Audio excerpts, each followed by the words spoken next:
Hey guys, so I have been running the sewers and I have perfected the pathing, so I'm gonna go ahead and do my first full playthrough of the sewers, acting as if this were like a true speedrun playthrough, and I'm gonna see if I, have everything perfected, basically. I just did this and I got through the sewers in, I believe it was 20 minutes, which is perfect pacing. So I'm going to go ahead and do this. I think I've got everything ironed out with this. So working off a save file that I have that starts me off right after Ada's section. And I realized the reason that the sewers are so hard is because they have areas that intentionally circle you back to areas that you don't need to go back to, and that's why it's so easy to get lost in the sewers, because there's all these doorways that double you back to an area that you don't need to double back to. So once you know that, it becomes significantly easier. So basically, at the very beginning of the sewer section, it's actually pretty easy because it leads you in a straight line. There's only one way to go. And then you get to a section where there's two ways to go, but the game kind of points you in a specific direction. And I realized that actually the faster way is to not go in the direction that the game's telling you to go in. So that zombie's always there on the stairs, and I have a tendency to forget, so I need to be sure to remember that that zombie's always going to be there. So right here it seems like you have a bunch of different paths to take, but that door's locked, and then there's a door right there that's also locked. So you really only have one way that you can go, which is to go over here. You have this zombie here that you need to stagger. If I can hit him, there we go. And then you go down these stairs. So like I said, this is actually the only way that you can go because all the other doors are locked. But it seems confusing because it's like, oh, there's 4 different choices of where I can go, but really there isn't.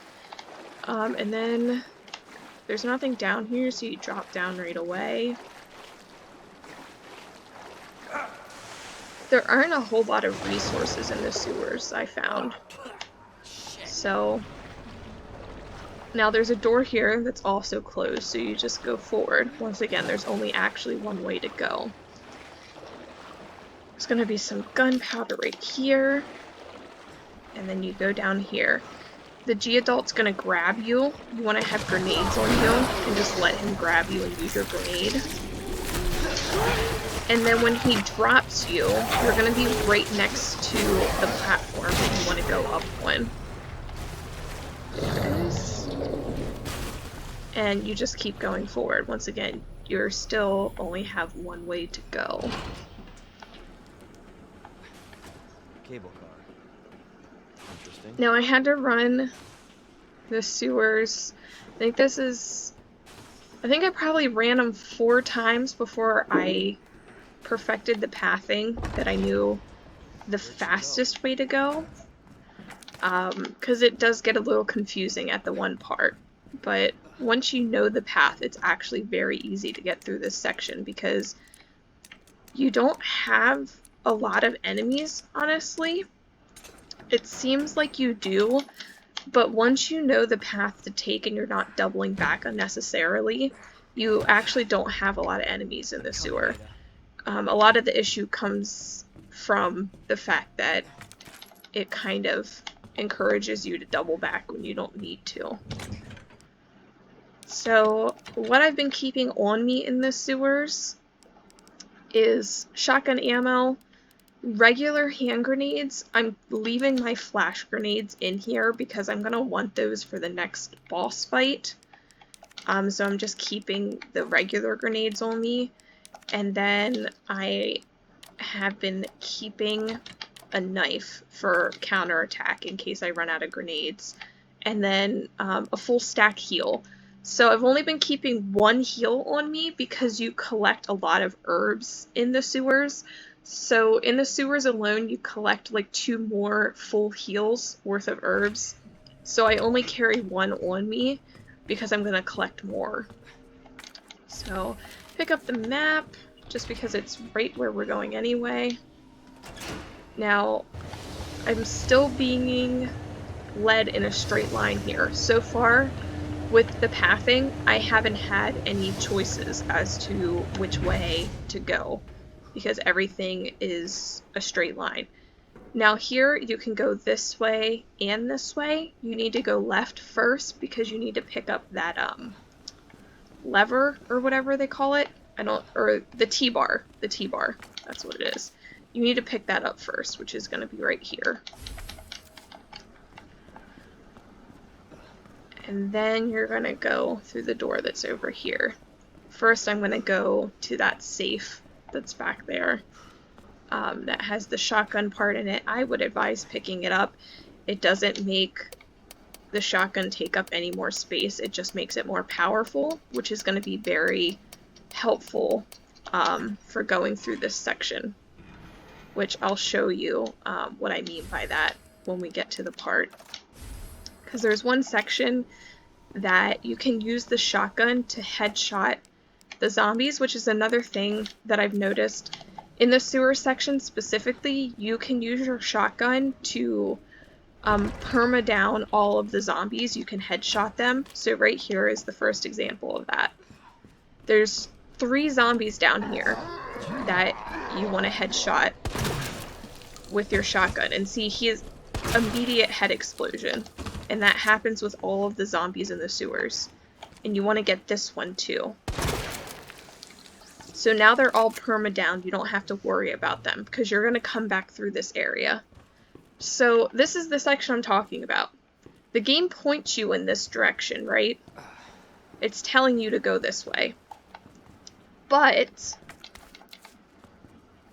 there is a doorway over here hidden in the shadow, and you want to go this way. This is the faster way to go. So you're going to go this way first, and you're going to collect the chest pieces, the king and the queen.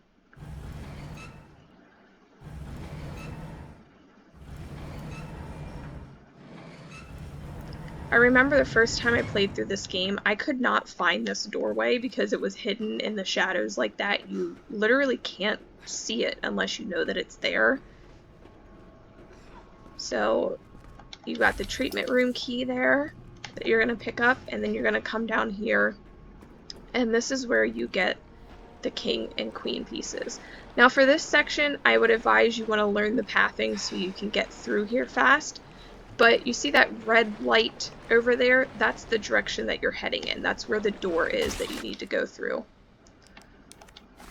So if you ever get turned around, you want to remember to keep heading towards that red light. What was that? There's dead ends down here and circle backs, which is why I said you want to just learn the pathing for this section. Because if you're running around in circles, you're going to get grabbed more and have to deal with the G-adults more, which is not what you want. Normally, 1 grenade is enough to stagger them that you can run past them, but not always. You have to have good pathing and make sure you're staying as far away from them as possible. Which is why I said that little section right there, if you've got to play through and run through that like 5 times to figure out which way you're supposed to be going, then do it, because that's what I did. I realized the one area circles you back around so you can get out, and then there's another area that's just a dead end. It doesn't go anywhere. So once you figure out which way you're supposed to be going, that section's actually very easy to get through. And then, of course, You also want to make sure, the reason I put so much of my stuff away is because you're going to pick up a lot of stuff. So in this section you need room to pick up both of the chest pieces and the flamethrower. And there's a zombie. Oh, he spawns in that room. Okay, you just want to perma-down him, which you can do once again with your shotgun.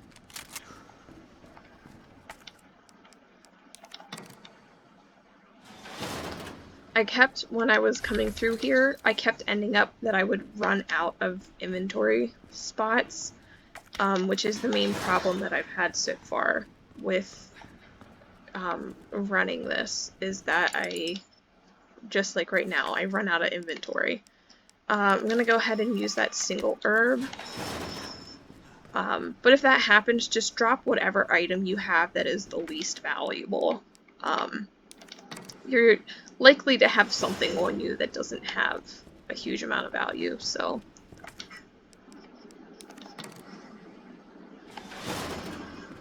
Right, circle back.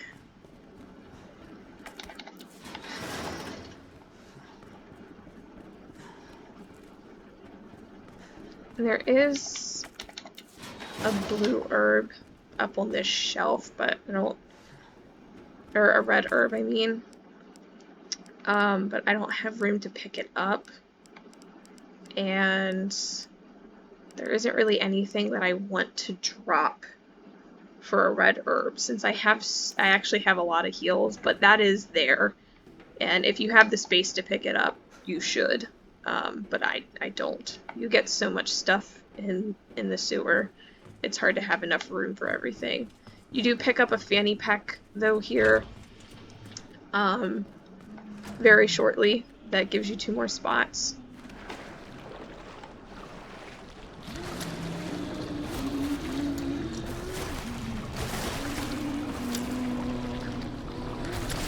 Just gonna let him grab me.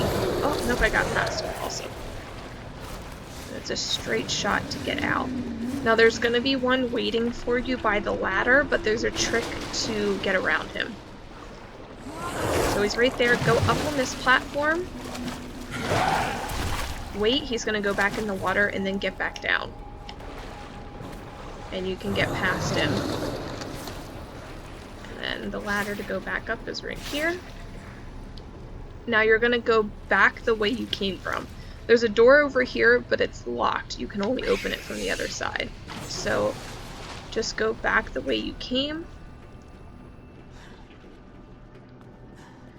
And then this is why you perma-down those 3 zombies, because you come back through here. And now you're gonna go this way. So we just picked up those 2 pieces, which means the only thing that we have left to do is to get that final piece that we went by earlier.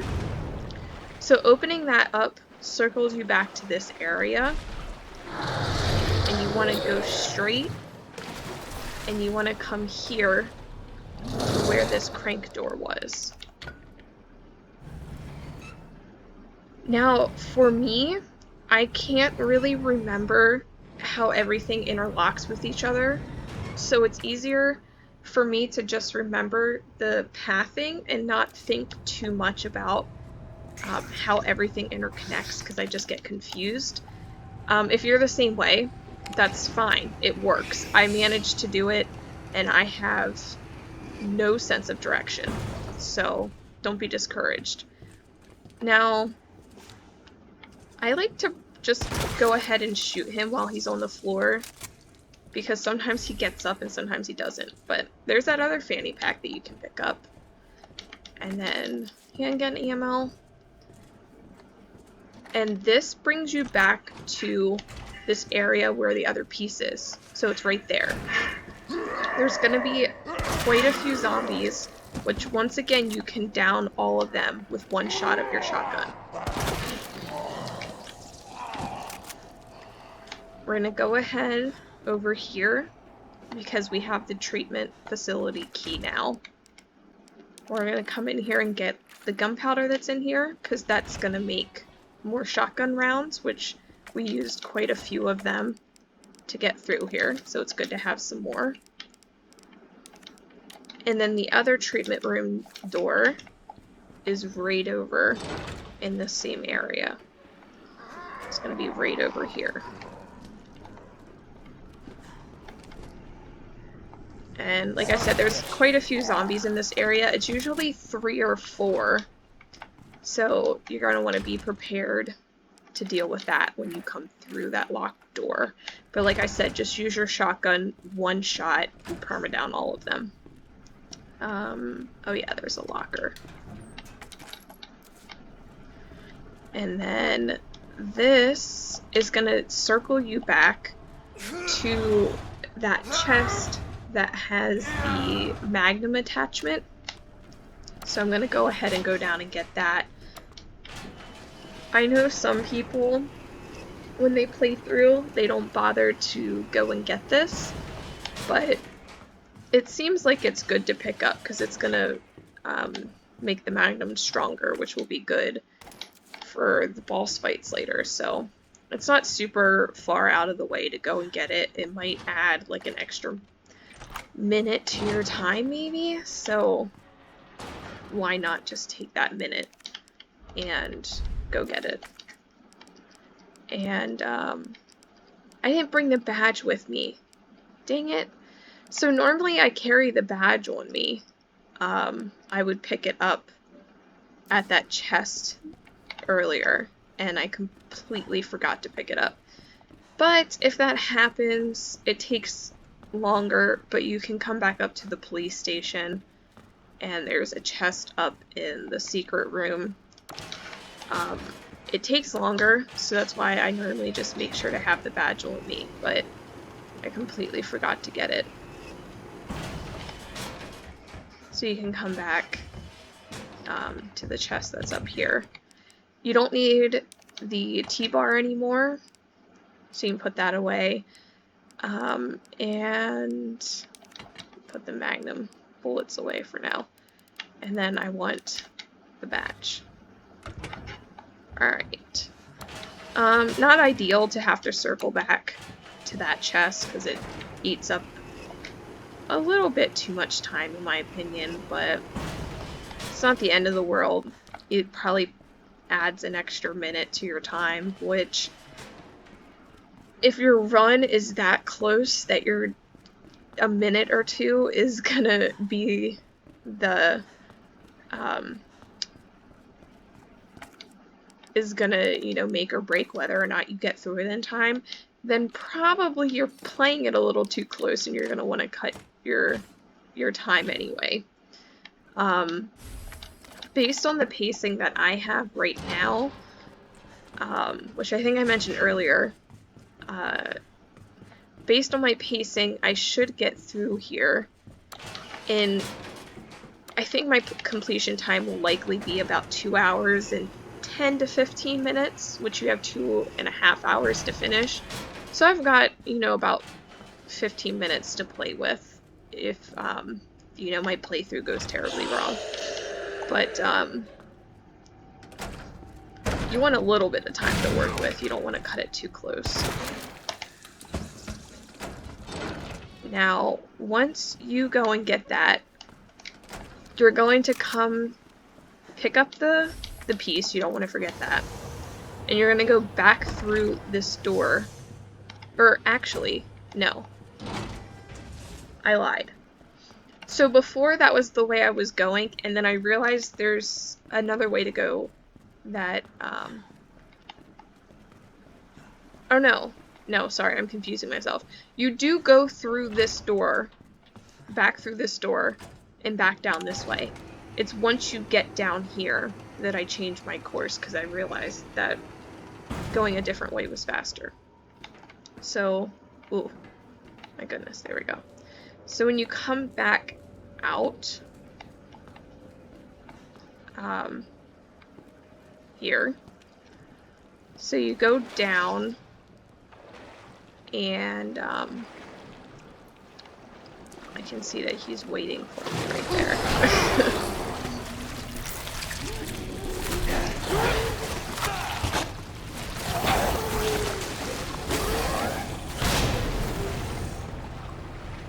Okay, so you can go either that way or that way. This is the faster way. You go up the stairs, and that takes you right out. My God, I can't see the door. Takes you right back out to the room that you want to go to. So that's probably the hardest part. I was even second guessing myself the entire time of remembering when you come back out which of those two paths you're supposed to take. So I have everything I need to open up the door.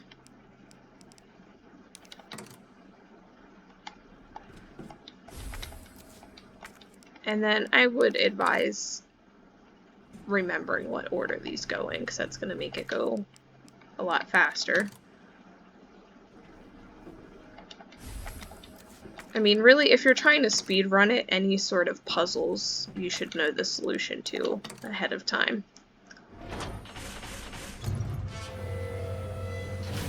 Okay. Now, this is what I've practiced up to. I haven't practiced the boss fight yet, because when I go through there, it's going to be the second boss fight with the storage container or whatever, which isn't a very hard boss fight. It's just a matter of practicing it. But I'm thinking that flash grenades are going to be helpful in that area, because, I mean, I guess any grenades are going to be helpful because you're going to want to get him to that other side of the platform and then use something like a grenade to keep him there so that you have time to swing the container around. So that's why I was putting my flash grenade away, so that I wouldn't use it in the sewer and I'd have it for the boss fight. I do know there was one flash grenade earlier in the game that I didn't pick up, so if I pick that up, I'll have 2 flash grenades for this fight, which I think is going to be good. Other than that, without practicing, I don't know what else is going to be the most useful for this fight. I always go into boss fights with at least 1 heal on me. Normally, it gives you heals in the fight, but these are my saves so far for running through this section. Apparently, I ran out of save spots, I guess. So I'll just put it up here, I guess. I want to see what my time was. So I'm at 150. My last run through was faster than that. What was my last one? It was right here. I think I was at 149. It's a little bit faster.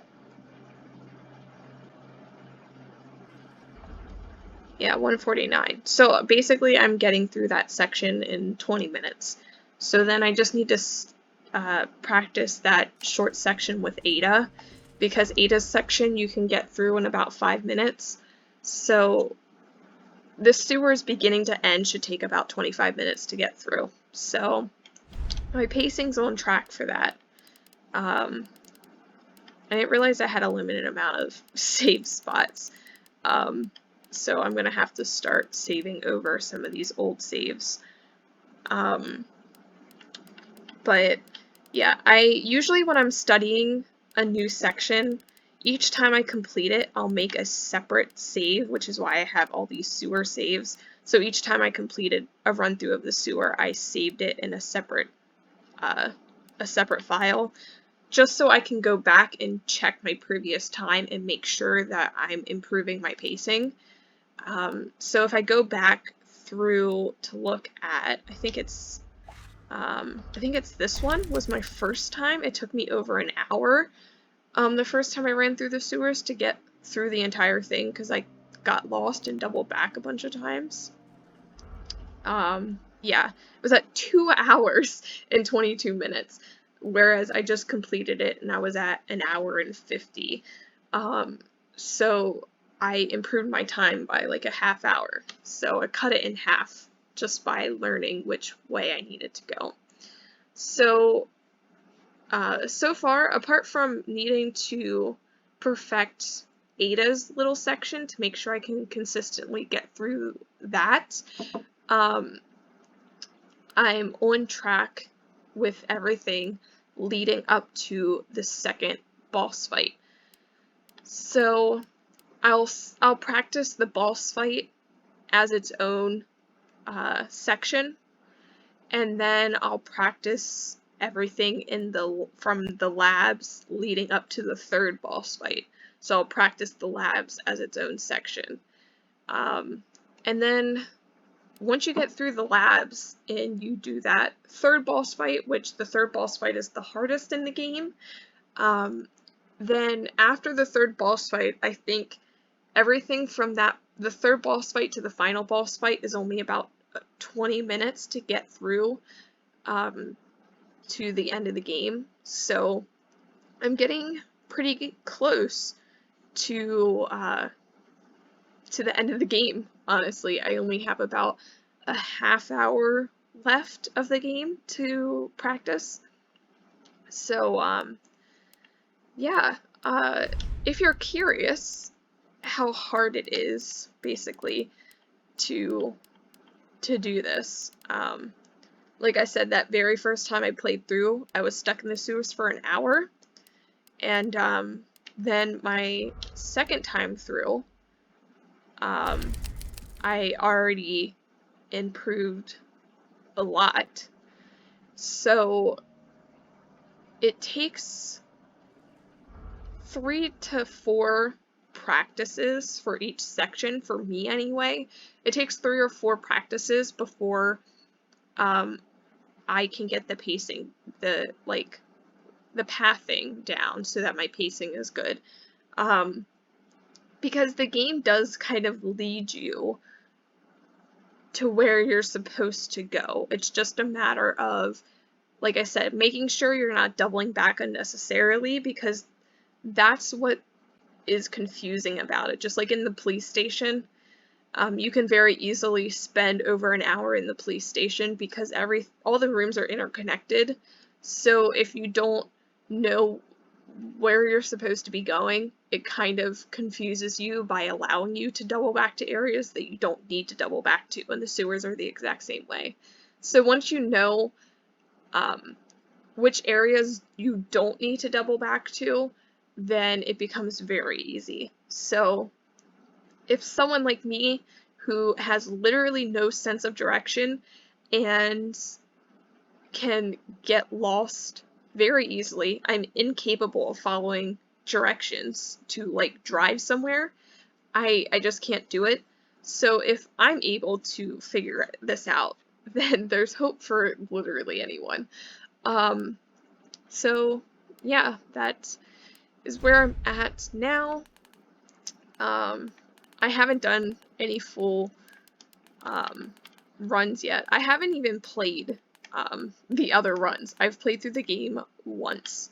So the very first time I played through it apparently took me 7.5 hours. So yeah, at some point I want to do all of these, which, like I said, will be much easier once I know where I'm supposed to be going. So that is the end. I'm probably going to run this a couple more times, and then I might practice the boss fight after this. So thanks for watching, and see you later. Bye, guys.